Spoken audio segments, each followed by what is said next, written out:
మోందా తుఫాన్ పొంచి ఉంది. రాష్ట్రంలో పలు చోట్ల భారీ వర్షాలు పడనున్నట్లుగా తెలిపింది వాతావరణ శాఖ. భారీ వర్షాల వరదలకు సంబంధించి 11 జిల్లాలకు నిధులు విడుదల చేసింది ప్రభుత్వం. 14 కోట్లు రిలీజ్ చేస్తూ ఉత్తర్వులు కూడా జారీ చేసింది. వరద ప్రభావిత ప్రాంతాలు, భారీ వర్షం ఉన్న ప్రాంతాల్లో ఆహారం, నిత్యావసర వస్తువులు, ఇతర సదుపాయాలకు సంబంధించి నిధులు విడుదల చేసింది. ఇక జిల్లా కలెక్టర్లు వెంటనే దృష్టి పెట్టి నిధులు సమకూర్చుకునేలా ఆదేశాలు ఇచ్చింది.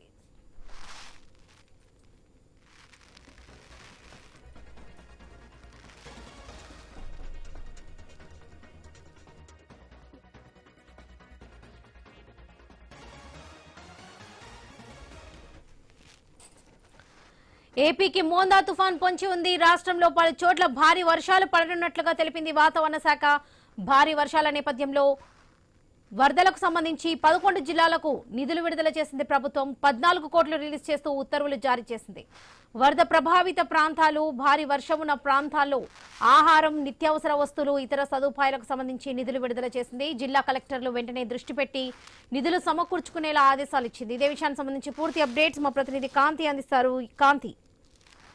వరలక్ష్మి, ఆగ్నేయ బంగాళాఖాతంలో వాయుగుండం కొనసాగుతుంది. ఇది గడిచిన 6 గంటల్లో 10 కిలోమీటర్ల వేగంతో కదులుతుందని చెప్పి వాతావరణ శాఖ హెచ్చరికలు జారీ చేస్తుంది. ఈ నేపథ్యంలో 14 జిల్లాలకు ఏదైతే రెడ్ అలర్ట్ కూడా జారీ చేసింది. ఈ నేపథ్యంలో 14 జిల్లాలకు సంబంధించి ఏదైతే అధికారులు అలాగే అందరూ కూడా అప్రమత్తంగా ఉండాలి. అన్ని డిపార్ట్మెంట్స్ కి సంబంధించినటువంటి వారంతా కూడా అప్రమత్తంగా ఉండాలని చెప్పడంతో పాటుగా ఏదైతే తీర ప్రాంత ప్రజలు మరి ముఖ్యంగా జాగ్రత్తగా ఉండాలని చెప్పి కూడా ఆదేశాలు జారీ చేయడం జరిగింది. ఈ మోందా తుఫాన్ ఏదైతే ఉందో కాకినాడ పరిసర ప్రాంతాల్లో తీరం దాటే అవకాశం ఉన్న నేపథ్యంలో దీనికి సంబంధించి జాగ్రత్తలు తీసుకోవాలని చెప్పడము, అలాగే రైతులకు కూడా హెచ్చరికలు జారీ చేశారు. అటు ఏదైతే 9 గంటకు 90 నుంచి 110 కిలోమీటర్ల వేగంతో గాలులు వీచే అవకాశం ఉన్న నేపథ్యంలో దానికి కావలసినటువంటి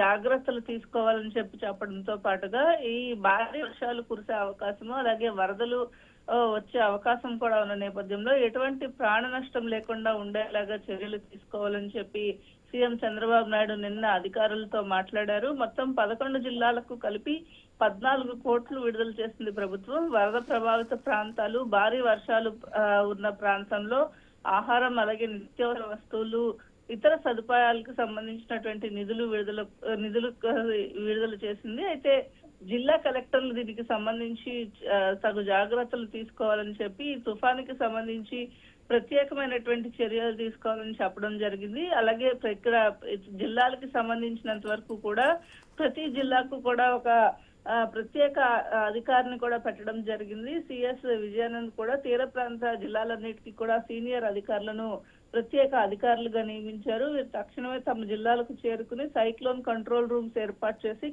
కలెక్టర్ల సమన్వయంతో చర్యలు చేపట్టాలని కూడా ఆదేశాలు జారీ కూడా చేయడం జరిగింది. ఈ నేపథ్యంలో ఏదైతే మోందా తుఫానుకు సంబంధించి ఏదైనా ఎఫెక్ట్ ఉన్నట్లయితే దానికి సంబంధించి ఎక్కడ ఎటువంటి ఇబ్బందులు లేకుండా, అలాగే revenue department, irrigation department, R&B department, Panchayati Raj, అలాగే వీరందరూ కూడా సమన్వయంతో పనిచేస్తూ దీనికి సంబంధించి ఎఫెక్ట్ ఏదైతే ఉందో ప్రజలను అప్రమత్తం చేయడంతో పాటుగా ప్రజలను భయభ్రాంతులకు గురికాకుండా చూసేలాగా చూడాలని ప్రభుత్వం అయితే ఈ తుఫాన్కి సంబంధించి హెచ్చరికల నేపథ్యంలో 3 రోజుల పాటు స్కూల్స్ కి కూడా సెలవులు అన్ని స్కూల్స్ కి కూడా సెలవులు ఇవ్వడం జరిగింది. ఈ నేపథ్యంలో తుఫాను ప్రభావం ఏదైతే వేగంగా గాలులు వీచే ఎక్కువ ఉంది కాబట్టి తీవ్రతను గురించి ఆందోళన ఎవరు చెందాల్సిన అవసరం లేకుండా, పానిక్ అవ్వకుండా కూడా చూడాల్సిన బాధ్యతలను కూడా ఇవ్వడం జరిగింది. ప్రతి జిల్లాకి ఒక సైక్లోన్ కంట్రోల్ కి సంబంధించినటువంటి ఆఫీసర్స్ ఎవరైతే ఉంటారో వాళ్ళకి స్పెషల్ ఆఫీసర్స్ ని వేయడం కూడా జరిగింది.